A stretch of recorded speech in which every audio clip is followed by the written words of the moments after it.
Intensive revision పేరుతో జరుగుతున్న ప్రక్రియను కేవలం మైనార్టీల సమస్యగా చూడటం సరైంది కాదని, ఇది అన్ని వర్గాల ప్రజల ఓటు హక్కులను ప్రభావితం చేసే ప్రమాదకర పరిణామమని మేలుకో ఆంధ్రప్రదేశ్ రాష్ట్ర కో-కన్వీనర్ ఏఎంఏ సుభాన్ అన్నారు. కాకినాడలోని మేవా ఫంక్షన్ హాల్లో సామాజిక న్యాయ సాధన సమితి ఆధ్వర్యంలో బుధవారం భారతదేశంలో రాజ్యాంగం, ప్రజాస్వామ్యం ఎదుర్కొంటున్న సవాళ్లు, పరిష్కారాలనే అంశంపై అవగాహన సదస్సు నిర్వహించారు. నిర్వాహక కార్యదర్శి తుమ్మల నౌకరాజ్ అధ్యక్షతన జరిగిన కార్యక్రమంలో అధ్యక్షులు డాక్టర్ కోరుకుణ భానుమతి, ఐతాపతుల రామేశ్వరరావు, ఎండి జవహర్ అలీ, షేక్ ఎజాజుద్దీన్, డాక్టర్ మోకా పవన్ కుమార్, మల్సాని శ్రీనివాస్, డాక్టర్ హరిప్రసాద్, డాక్టర్ క్రాంతి చైతన్య తదితరులు పాల్గొని మాట్లాడారు.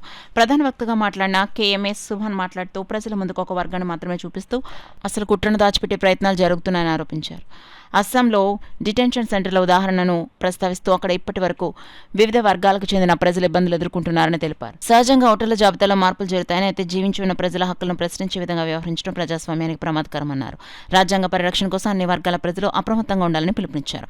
కార్యక్రమంలో డాక్టర్ నిరంజన్, డాక్టర్ రాముడు, ఎండి చమ్మో భాష తదితరులు పాల్గొన్నారు. నేను దాదాపుగా ఈ పాత రోజుల్లో మీకు ఒక 2024 ఎన్నికల ముందు మీ ఇంటికి ఒక గవర్నమెంట్ వైపు నుంచి ఒక స్లిప్ తీసుకొచ్చి ఇస్తారు. మీ ఓటర్ ఎక్కడుంది, వాళ్ళ ఓటర్ స్లిప్ అంటారు.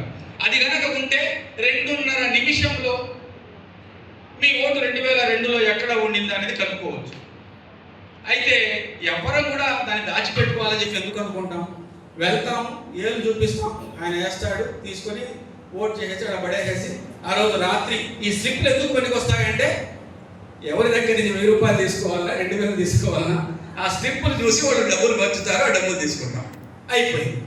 కానీ ఇప్పుడు అలా లేదు. ఈ 3 గ్రూపులు 2004 తర్వాత పుట్టినటువంటి వాళ్ళు తప్పనిసరిగా 3 పేపర్లు ప్రజెంట్ చేయాలి. వాళ్ళు ఈ దేశంలో పుట్టినట్లుగా 12 పేపర్లలో ప్రధానమైనటువంటి పేపర్లు date of birth certificate, school certificate లేదా పాస్పోర్ట్, అదొక లిస్ట్ ఇచ్చారు. ఆ లిస్ట్ ప్రకారంగా మీరు ప్రజెంట్ చేయవలసి ఉంటుంది. అందులో చివరిలో మాత్రమే మీ యొక్క పాన్ కార్డు కానీ ఆధార్ కార్డు కానీ ఇవ్వడం జరిగింది. Birth certificate, Indian passport, matriculation certificate లేదా